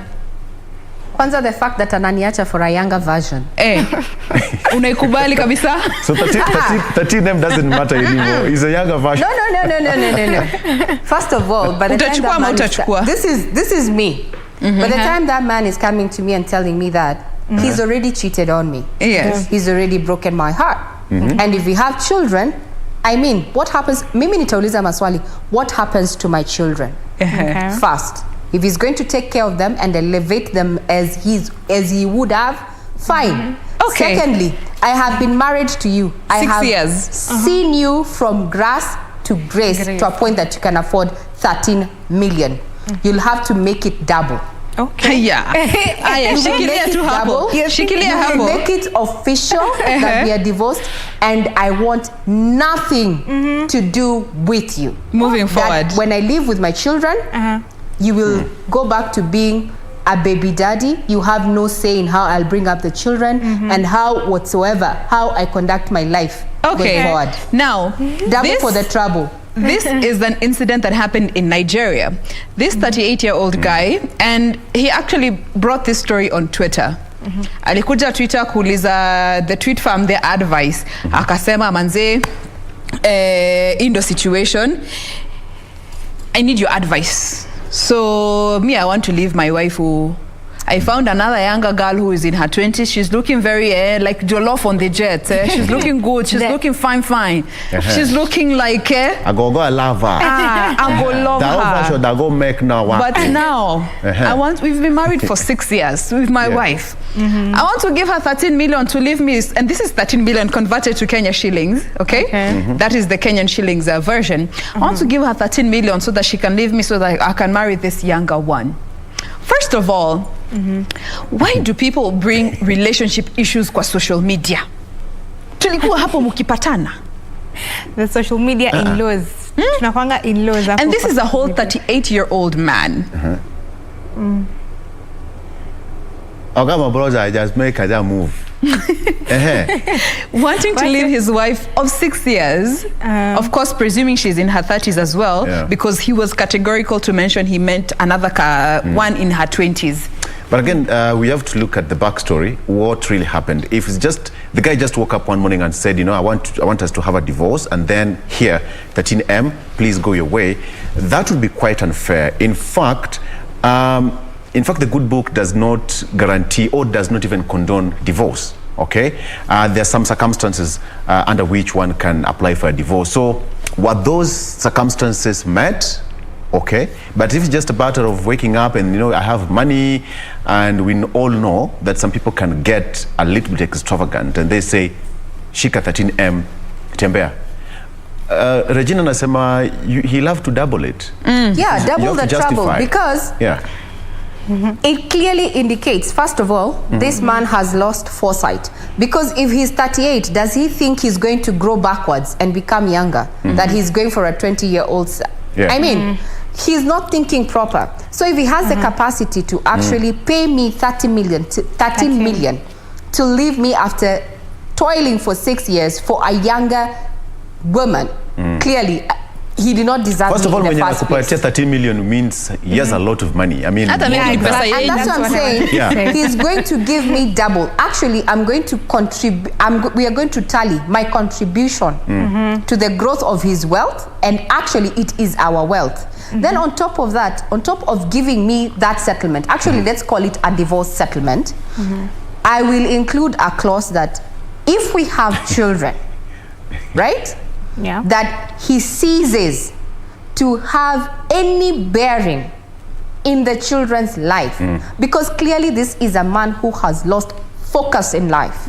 You want to still hang around with the young turks, then you see, child bringing, bringing up children is for grown-up men, not children. So you leave the children to me, go your way. Tuachane tafadhali. Stephanie. Yes. And I think because he's willing to give 13 million, so saying that he has more, and when they go to court, there's a probability that it will be split 50-50 as it usually is. So this guy, it's just a plan, akonayo kufunga the lady macho.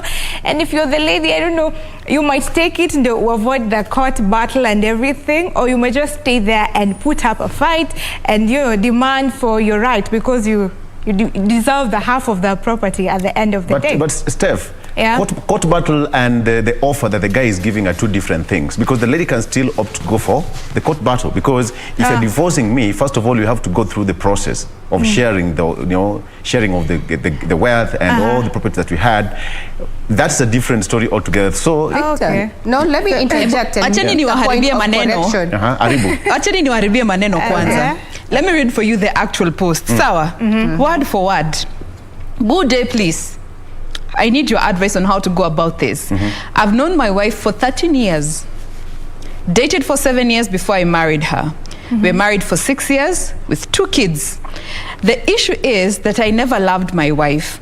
I stayed with her because she's the only girl I can afford.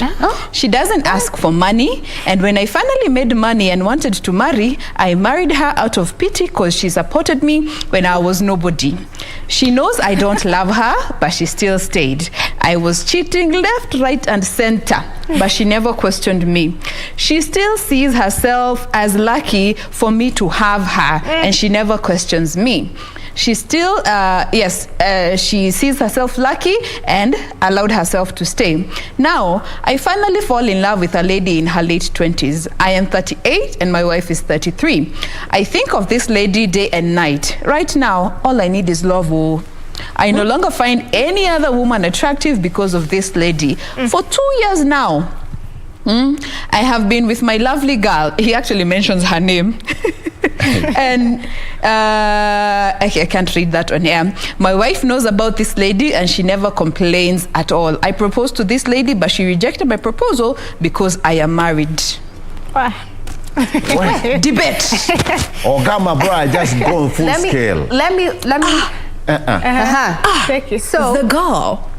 So this man actually married this woman out of pity. Yes. Let me address the woman.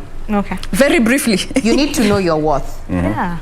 You need to know your worth. You should not let anyone trample on you as an individual, because you are priceless, simply because of what the material that they bring. For me, I've just gone, it has changed my whole point of view, because it reminds me to us of a social media story that we are all aware of. of a socialite and a wife and a matatu boss somewhere. You see? So the level of yes, the level of disrespect is not commensurate to any wealth whatsoever. Yeah.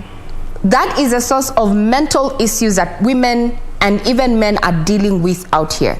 That you continue staying because of wealth, station in society, whereas you being in a free relationship where you're there out of mutual agreement and consent is not only going to make you grow outside but also from within. We need to know, you need to know your worth. But on this man's context, I think there's something you said that he didn't love her.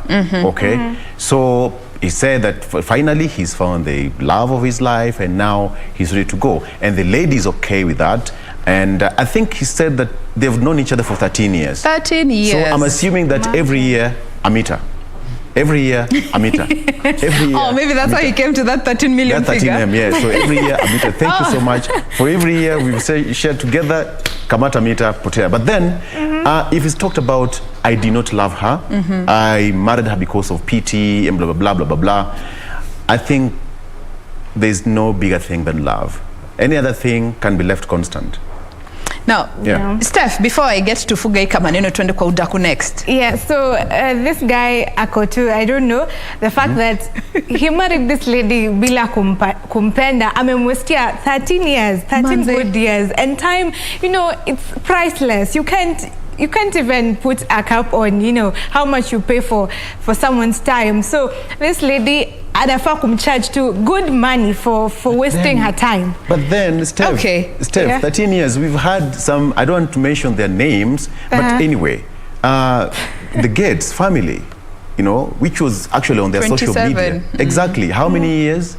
And they parted ways. So it can happen, even at the age of 59, 60, 70, if you say that it's done its work, go your way. Mimi wacheni niwaambie kitu moja that I see from this particular story. And this is also something that I've been seeing from a lot of the social media platforms where men are coming out to speak.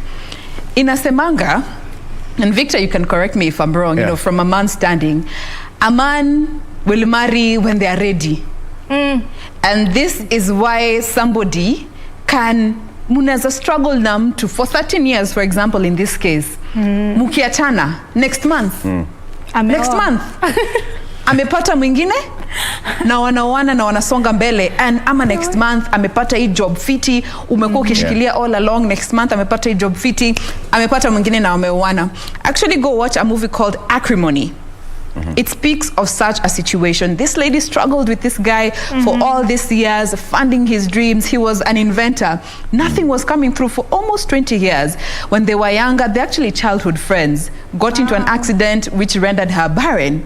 Na amebaki na uchali. After 20 years, wakachana. A month down the line, he meets an ex from Kitambo. Wakapatana, akamconnect, akapata job, billionaire.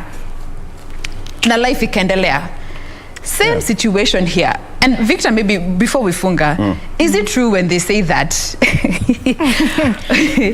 men marry when they are ready to marry, and whoever is around ndio atasettle na yeye? Love regardless of love. Well, when you are ready, you are ready. I think for man's the way our brains are wired, yes, there are so many things that run through our mind in 1 minute. One, a man will have to look at how settled emotionally, mentally he is.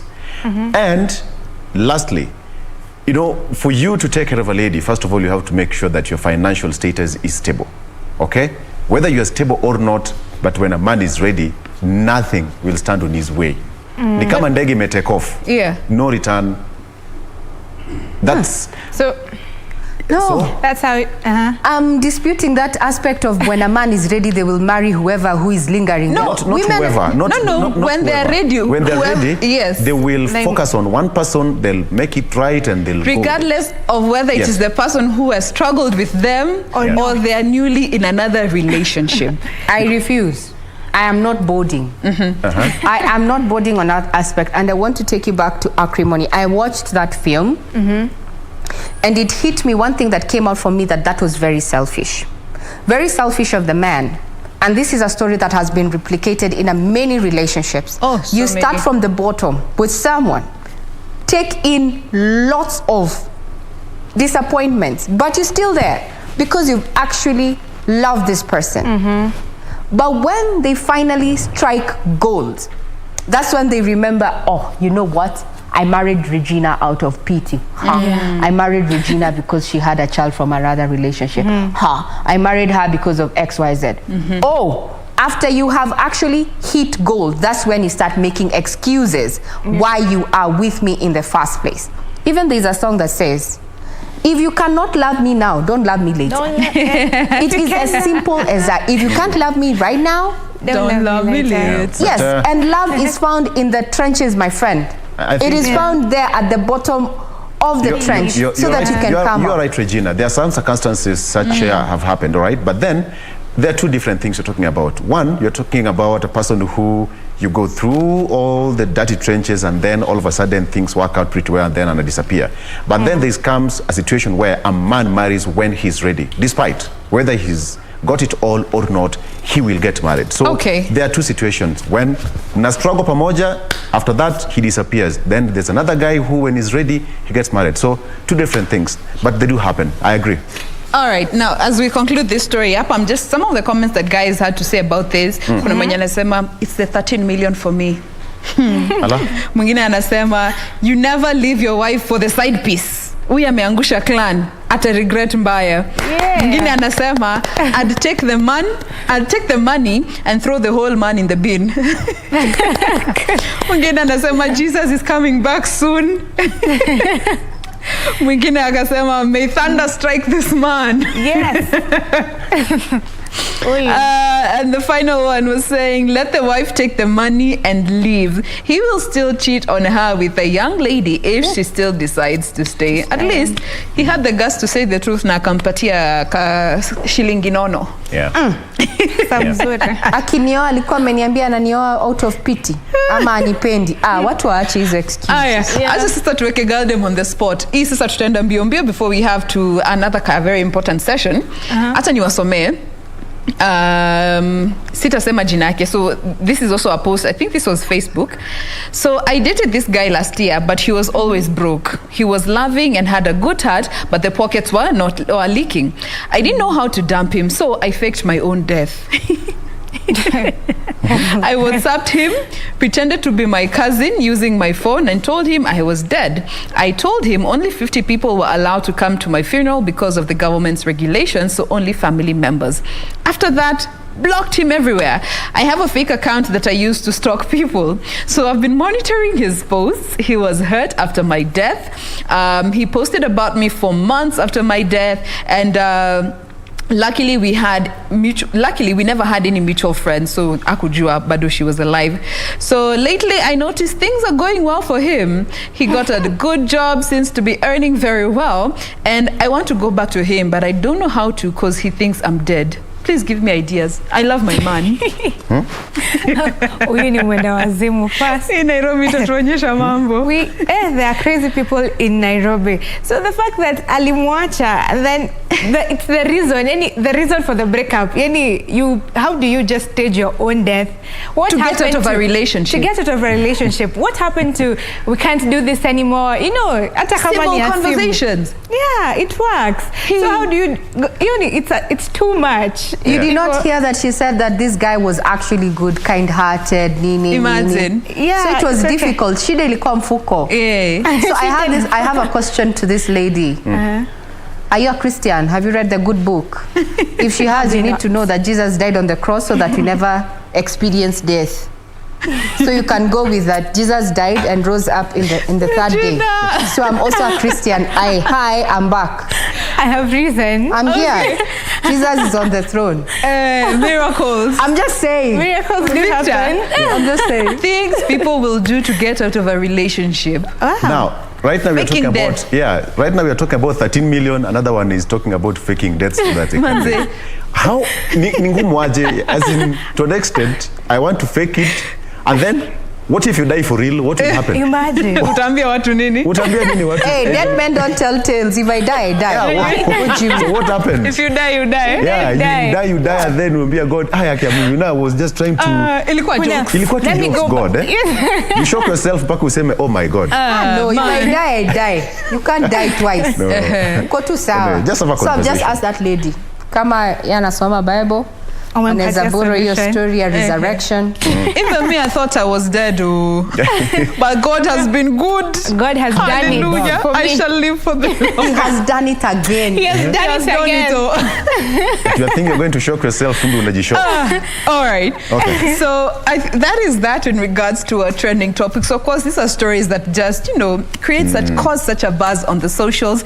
But we want to move on to the next bit of our program today. And it being the last Thursday of November, globally, or our brothers in the West, they normally celebrate Thanksgiving the last Thursday of every November. And today so happens to be the day, Entertainment Thursday here on Good Morning Kenya. Tuna celebrate with our brothers and sisters on the other side of the divide. And joining us to just tell us a bit about how things are on that side, we have Kelleen all the way from California. Hi. How are you doing? I'm sorry, I had it on mute. I'm good. How are you? Now we can hear you. Yes, perfect. How are you? I'm good. How are you? I am well. Happy Thanksgiving. Happy Thanksgiving to you too. But it's it's about we are 2 hours ahead, which is well. The first one to wish you. So we have 2 hours before Thanksgiving. But happy Thanksgiving to you. All right. So what is the mood right there? How are things outside? How are things there? Tell us. Well, it is. I believe Thanksgiving is probably the biggest holiday on this side. It's probably bigger than Christmas. So everyone has taken time off work. The airports are full. Everyone is traveling to be with their families. I have my friend here from New York. I have family coming over tomorrow. So this is a really good time for us to get together as family and feast and just kind of celebrate what yeah. And is it any different looking at the fact that we are still riding this pandemic? Is it affecting how the gatherings, the celebrations are done outside, even quite literally? Well, okay, last year it did. I feel like things have kind of died off, especially with the vaccination having more than 80% of the population already vaccinated. So that kind of helps with getting everyone together. Sorry, we didn't catch that last bit. So it kind of helps with getting everyone together now because most people are vaccinated, so there's not a lot of restrictions in terms of travel and getting together. Good stuff. Yeah. You just mentioned that you have family there. What are you thankful for this year? I have a lot to be thankful for. I am thankful for the little. Can you hear a little noise back here? Yeah. Oh. Is that what we think it is? For my family. I am thankful for a lot of opportunities have opened up for me as well this year. So I am truly grateful to God for that. And yeah, well, if I go on, I'll probably not stop. But I have so much to be thankful for this year. Truly, that is a Kenyan spirit right there. When you start, you don't stop. All right, and we also know that today happens to be your birthday as well. Oh, how do you know that? A little birdie told us. Well, I guess they gave you the right information. Oh, happy birthday. Thank you. Don't worry, we have very many sources. And we have somebody here in studio who's going to be singing for you. She's called Regina. Regina is the solo artist on this side of the divide. And she's going to be singing for you a quick happy birthday song. So just sit there, appreciate the words, how to cross kidogo, and just understand. I am excited to hear this. Daughter of Manyara, go for it.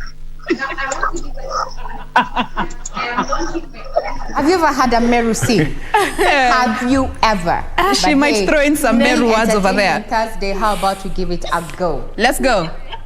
Happy birthday to you. Hey. Happy birthday to you. Hey. Happy birthday, dear Kaylin. Hey. Happy birthday to you. Yay. Album. We are waiting for the album. Happy birthday, Kaylin. All right, and in line with celebrating you, mnajua mukisemanga, you can get anything from a woman's handbag. That thing is I have a gift for you here. You will be able to see it maybe a bit later. There we go. So, it is, this, Sir George, is heavy. This is your birthday gift from us. We have a whole turkey with us in studio, and let me not tilt it further nisiangushe, tutaichukua tu hivyo hivyo from the floor. But we have a turkey with us here in studio that we want to curve with you, of course, joining us via Zoom. Let me put this on the table right now. So aya tuweke hiyo chini kidogo. But before we get to curve this turkey, before we get to curve this turkey, stay with us, do not log off.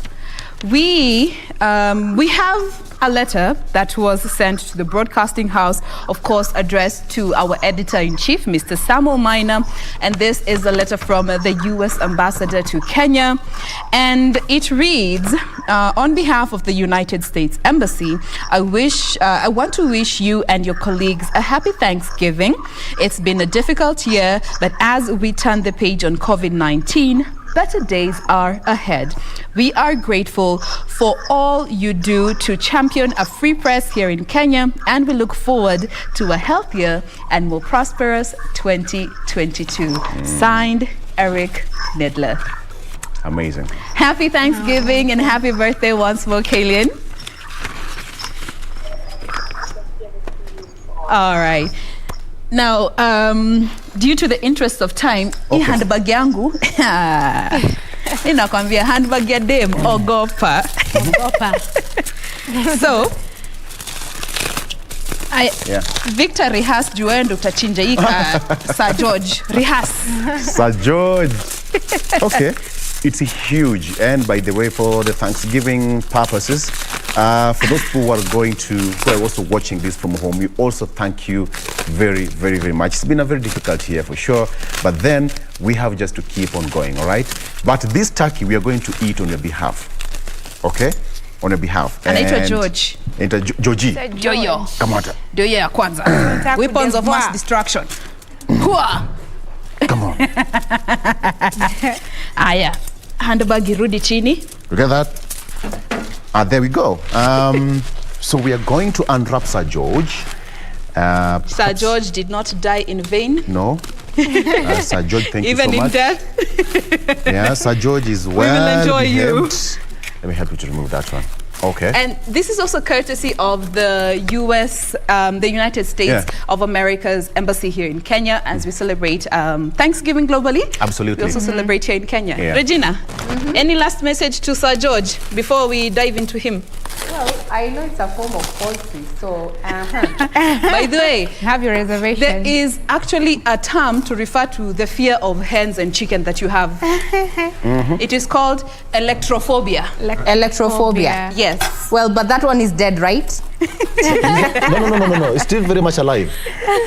Don't come near. So Regina. happy Thanksgiving. I pray that, especially in the United States, I have seen a certain report there, some of the medical fraternity coming out to say and give a warning that with people traveling for Thanksgiving, there's a likelihood of a surge in the COVID-19 infections. I just want to appeal to family and friends who are overseas. Take care of yourselves even as you meet up with your family, because we are not out of the wood yet. Happy Thanksgiving.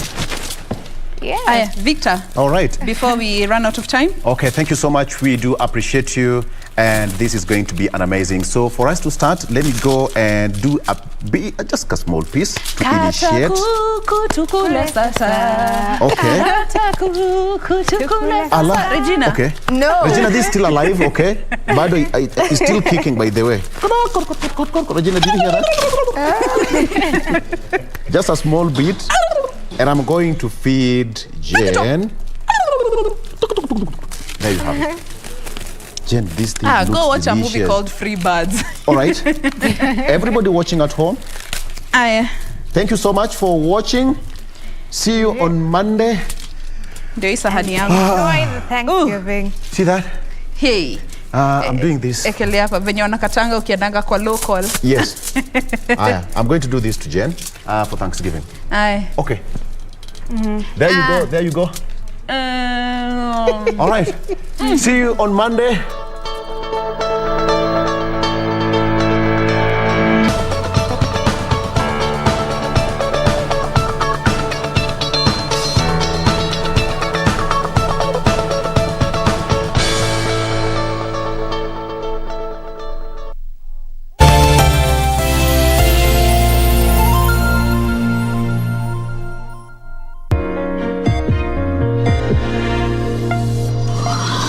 Hii ni mitikasi leo, makala kutoka BBC yaliyomo.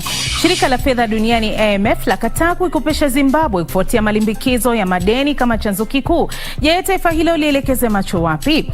Baadaye bei ya mafuta kupanda licha Marekani kujaribu kudhibiti hali kwa kutoa mapipa milioni 50 ya mafuta.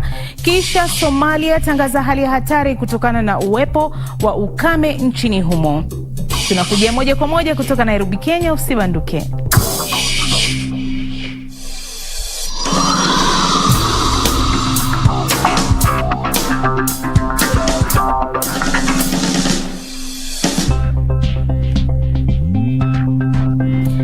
Karibu katika habari za biashara zinazokuhusu, uchambuzi wa kina na mahojiano. Jina langu ni Hamida Abubakar. Shirika la kimataifa la fedha duniani IMF limesema taifa la Zimbabwe linafaa kupanga mipango mipya ya ulipaji wa deni lake la zaidi ya dola bilioni 10 kabla ya kuendelea kupata mikopo mengine kutoka kwa shirika hilo. Deni la serikali hiyo ilifikia 86% ya pato la taifa mwaka 2020 kulingana na IMF. Zimbabwe ambayo imekumbwa na mfumuko mkubwa wa bei katika miaka 15 iliyopita haijapokea ufadhili kutoka kwa wakopeshaji wakuu kama IMF na Benki ya Dunia kwa zaidi ya miongo miwili kutokana na malimbikizo ya deni. Hata hivyo, shirika hilo limekariri kuwa uchumi wa Zimbabwe ungekuwa kwa 6% mwaka huu, lakini ikaongeza kuwa ina shauku kutokana na athari za COVID-19 na udhaifu wa kiuchumi kufuatia majanga yaliyosababishwa na mabadiliko makubwa ya tabia nchi. Tukiachana na hayo kwa sasa, tutupie macho taarifa zingine za biashara kutoka barani Afrika na kimataifa. Bei ya mafuta huenda ikapanda hadi dola 100 kwa pipa licha juhudi zilizoongozwa na Marekani za kudhibiti hali kwa kusema itatoa mapipa milioni 50 kutoka kwa akiba yake katika miezi kadhaa ijayo. Hatua hiyo inaangaliwa kwa umakini na mataifa mengine makubwa yanayotumia mafuta. Bei ya mafuta imepanda kwa zaidi ya 50% mwaka huu huku mahitaji ya nchi nyingi yakizidi. Waziri Mkuu wa Somalia Mohamed Hussein Roble ametangaza hali ya hatari kutokana na hali mbaya ya ukame nchini humo. Ukame umekumba mikoa kadhaa nchini Somalia na katika baadhi ya maeneo huku watu wakifariki pamoja na mifugo. Umoja wa Mataifa umesema takriban Wasomali milioni 3.5 tayari wanakabiliwa na uhaba mkubwa wa chakula. Nchi za kigeni zimeongeza wito wao wa kuondoa raia wake nchini Ethiopia huku vita vya wenyewe kwa wenyewe vikiongezeka nchini humo. Haya yanajiri huku wapiganaji waasi wa Tigray wakisema wataendeleza mapigano hayo mpaka mji mkuu wa Addis Ababa. Wakati huo huo, Waziri Mkuu Abiy Ahmed na watu wengine mashuhuri akiwemo nguli wa Olimpiki wa Ethiopia Haile Gebrselassie wametangaza mipango ya kujiunga na mapigano hayo. Hii ni mitikasi leo kutoka BBC tutakayoangazia hivi punde. Tunapigia kurunzi sekta ya kutoa mtaji kwa biashara na wajasiriamali wanaochipuka Afrika.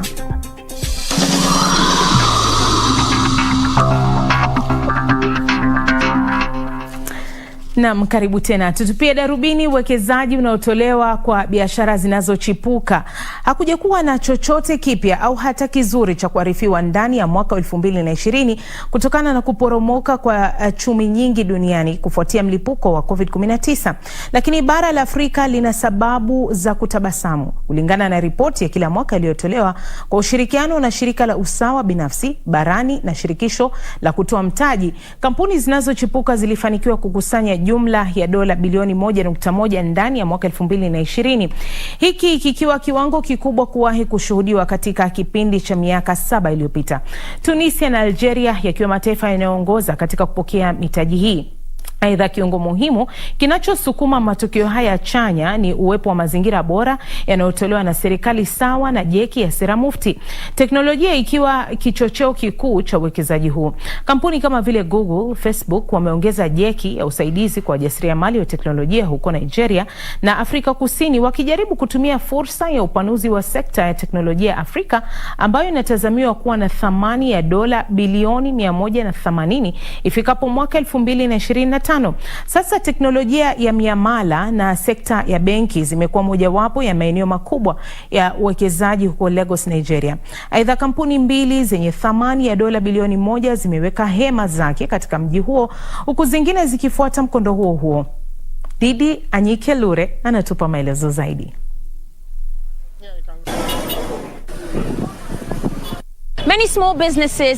Wafanyabiashara wengi wadogo nchini Nigeria wanatatizika kupata mikopo kutoka kwa benki za kawaida na taasisi za fedha zinazofanya kazi nchini kutokana na mahitaji magumu, mojawapo ikiwa ni utoaji wa dhamana dhidi ya mikopo yao. Mazingira yanayoendesha teknolojia ya kifedha nchini Nigeria yana shughuli nyingi. Uchumi mkubwa zaidi barani Afrika ni nyumbani kwa takriban kampuni 200 za kiteknolojia za kifedha zinazovutia karibu dola bilioni 1 kwenye mtaji. Tunde Kehinde ni mwanzilishi mwenza wa Lydia. Kampuni yake imechangisha zaidi ya dola milioni 15. Tunasaidia wamiliki wa biashara kujenga biashara zenye matokeo ya juu. Wazo zima ni kwamba tunatumia data, tunatumia teknolojia kufadhili biashara yako, na sasa tunakopesha Nigeria, nchi yetu ya kwanza, na tumekuwa tangu wakati huo hadi sasa tuko Poland, Jamhuri ya Czech, na pia tuna timu zetu nchini Ureno na pia Marekani. Kuimarika kwa kampuni za kiteknolojia za kifedha kunasaidia upatikanaji wa mikopo kwa kizazi kipya cha wafanyabiashara. Peter Amba ni mmoja wa wateja wa Lydia. Yeye ndiye mkurugenzi mtendaji wa Desamb, wakala wa huduma ya benki aliyoanzisha miaka 3 iliyopita. Wafanyabiashara wengi wadogo katika sehemu hii ya vijijini ambako ni mbali na Lagos ni sehemu ya jamii ya Nigeria ambayo haihudumiwi, na Peter analenga kuziba pengo hilo. Sisi ni kampuni ya misaada ya kifedha ambayo husaidia watu wasio na akaunti za benki na watu ambao hawana ufikiaji tayari kwa benki. Unajua mfumo wa benki ulivyo, hauwezi kufikia idadi kubwa ya watu, hasa wale wa vijijini. Wataalamu wanasema kuwa fursa katika soko la kampuni za kiteknolojia za kifedha nchini Nigeria ni kubwa, ikizingatiwa kuwa zaidi ya nusu ya watu wazima nchini humo wanapata huduma ndogo au hawana kabisa huduma za msingi za benki. Lakini mkurupuko wa mitaji ya ubia kwa kampuni za kiteknolojia za kifedha haiathiri Nigeria